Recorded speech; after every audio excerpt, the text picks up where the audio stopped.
السلام علیکم۔ Daily golf Urdu میں خوش آمدید۔ پاکستان کو سرجیکل اسٹرائیک کی دھمکی دینے والے بھارتی وزیر کے بیان پر پاکستان کا احتجاج، اسے غیر ذمہ دارانہ اور اشتعال انگیز قرار دے دیا۔ تفصیلات کے مطابق پاکستان نے بھارتی وزیر داخلہ کے پاکستان کے بارے میں بیان کو غیر ذمہ دارانہ، اشتعال انگیز اور گمراہ کن قرار دیتے ہوئے اس کی شدید مذمت کی ہے۔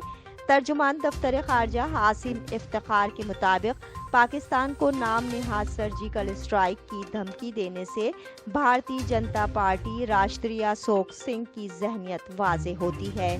ترجمان دفتر خارجہ نے اپنے بیان میں کہا کہ بی جے پی RSS اتحاد نظریاتی سیاسی وجوہات کی بنا پر علاقائی کشیدگی کو ہوا دینا چاہتا ہے۔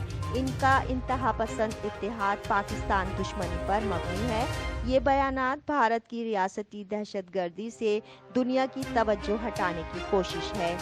ترجمان نے کہا کہ بھارتی پروپیگنڈا جھوٹ اور دھوکہ دہی پر مبنی ہے، جو پاکستان کے متواتر دہرائے گئے خدشات کی تصدیق ہے۔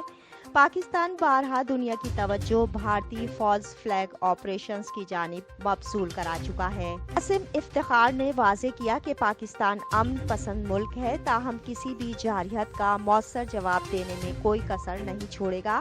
2019 میں پاکستان کی مسلح افواج نے اپنی بھرپور صلاحیت اور تیاری سے بھارتی جارحیت ناکام بنائی تھی۔ اس سے قبل بھارتی وزیر داخلہ امیت شاہ نے بیان دیا تھا کہ وہ وقت چلا گیا جب بھارتی بارڈر پر کوئی حملہ کرتا تھا، آج ہم یہاں سے دہشت گردوں کے لیے منہ توڑ جواب دیتے ہیں۔